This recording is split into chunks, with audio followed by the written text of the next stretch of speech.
Moreover boys भी बहुत जल्दी एल्डर फीमेल की तरफ अट्रैक्ट होते हैं और गर्ल्स भी बहुत ज़्यादा एल्डर मेन की तरफ अट्रैक्ट होती हैं। इसके पीछे क्या साइकोलॉजी है और ये सारा कंसेप्ट हो क्यों रहा है, तो अगर आप चैनल पे नए हैं तो ज़रूर सब्सक्राइब करें, बेल आइकन को ज़रूर प्रेस करें ताकि जितनी भी नई वीडियोज़ हैं आपको टाइम से मिलती रहे। जब हम बात करते हैं अर्ली हॉर्मोन्स की, तो डेफिनेटली एक ऐसा मेंटल कंसेप्ट आता है जब हम अपनी उम्र से बड़े लोगों में इंटरेस्ट दिखाते हैं। आई स्टिल रिमेंबर कि जब हम छोटे होते हैं तो सलमान खान, शाहरुख खान, या जितने भी हम एक्टर एक्ट्रेसेस को देखते हैं उनको देखकर हमें ज़्यादा अट्रैक्शन आता है एज़ कम्पेयर टू कोई नया हीरो आ रहा है या इंडस्ट्री में कोई नया चीज़ें आई हैं, क्योंकि आप उनकी ब्रेवरी, उनकी समझ, उनके इमोशंस, उनकी मैच्योरिटी को देख के कहीं ना कहीं अट्रैक्ट हो जाते हो।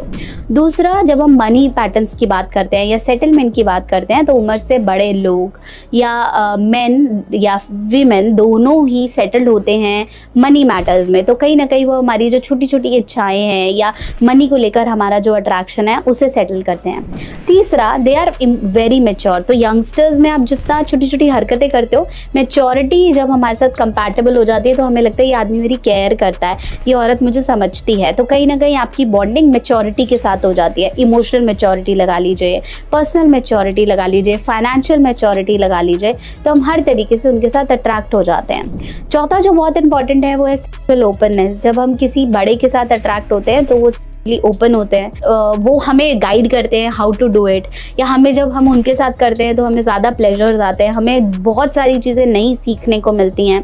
तो डेफिनेटली वो जो सेक्सुअल ओपननेस है वो कहीं ना कहीं हमें उनकी तरफ अट्रैक्ट करती है। सो जब हम उम्र से बड़े रिलेशनशिप की बात करते हैं, उनकी स्टेबिलिटी बहुत हद तक बहुत ज़्यादा होती है।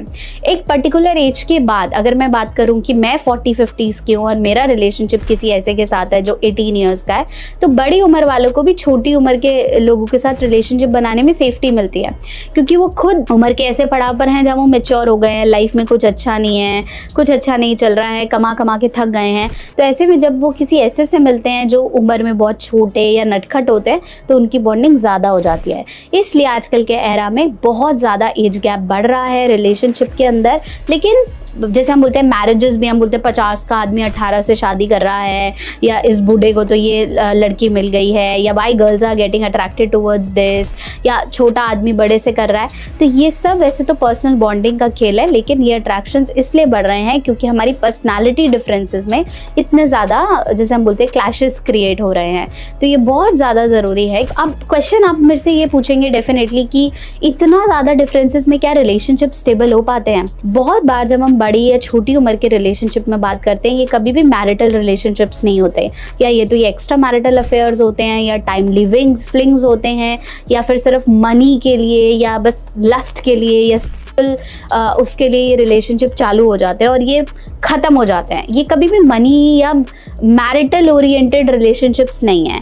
जब हम मैरिज रिलेटेड रिलेशनशिप की बात करते हो, वहाँ डेफिनेटली आपको एक ऐसा पार्टनर देखना चाहिए जिससे आपके और उनके एज में बहुत ज़्यादा फ़र्क ना हो, ताकि आप दोनों की अंडरस्टैंडिंग कहीं ना कहीं मैच कर सकती हो।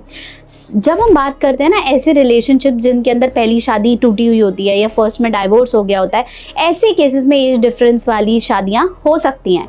अदरवाइज बेसिकली ये सिर्फ मज़े लेने के लिए शुगर डैडी या शुगर मॉमी बन रहे हैं। Marriage is very difficult in all this cases. और जब आप मैरिज या एक स्टेबल रिलेशनशिप की बात कर रहे हैं तो डेफिनेटली किसी ऐसे को देखें जो आपकी उम्र से रिलेट करता हो, ताकि आप दोनों अपनी लाइफ के अलग अलग पड़ावों को जीते हुए इस रिलेशनशिप को बेहतर बनाओ और साथ साथ लर्न कर सको।